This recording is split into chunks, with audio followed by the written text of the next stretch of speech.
ఓం శ్రీ సాయిరామ్. సత్యోపనిషత్ గ్రంథం నుండి కొంత భాగం తెలుసుకుందాం. సాయిరామ్. ప్రశ్న: స్వామి, తరచూ శృతి అన్న మాట వింటూ ఉంటాం. దీనికి సామాన్యమైన మానవులకు సంబంధం ఏమిటి? ఈ శృతి పండితులకైనా పామరులమైన మాకు ప్రమేయం ఉన్నదేనా? బాబా: శృతి దైవం, మతి మనిషి. మతి లౌకికము. మతిని అనుసరించి నీ గతి నిర్ధారింపబడుతుంది. కానీ బుద్ధి శృతిని అనుసరిస్తుంది. మతి వ్యక్తిగతంగా వ్యవహరిస్తుంది. కానీ శృతి అనుసరించే బుద్ధిని కలిగి ఉన్నది. మానవుని యందు మానవనీతి, రాజనీతి, దైవనీతి అని 3 ఉన్నాయి. వీటిని అనుసరించి వాని స్థితి, సంపత్తి ఆధారపడి ఉన్నాయి. ఉదాహరణకు భీష్మాచార్యులు రాజనీతిని, ధర్మను బోధించినాడు. దైవనీతిని అనుసరించి విష్ణు సహస్రనామాలను యుధిష్ఠిరునికి బోధించాడు.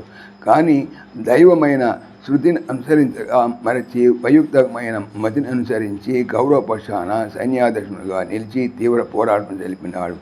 తత్ఫలితంగా అంబజయపై అన్ని దినాలు పరుండవలసి వచ్చింది. ఇక అభిమన్యుని పాత్ర గమనించు. కుంభజుడు పద్మవ్యూహం పనినాడు.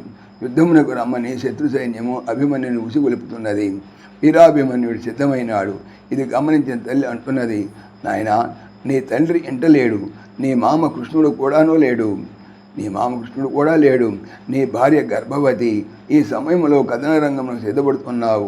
విరమించు అన్నారు. ఆ మాటలకు ప్రతిగా తన రాజనీతిని అనుసరించి అభిమన్యుడు అంటున్నాడు, ఏమి ఈ పిరికి మాటలు నాకు నూరిపోస్తున్నారు. యుద్ధ భూమికి రమ్మన్నప్పుడు బీరువు వలె వలదనుట రాజనీతియా? క్షత్రియ ధర్మమా?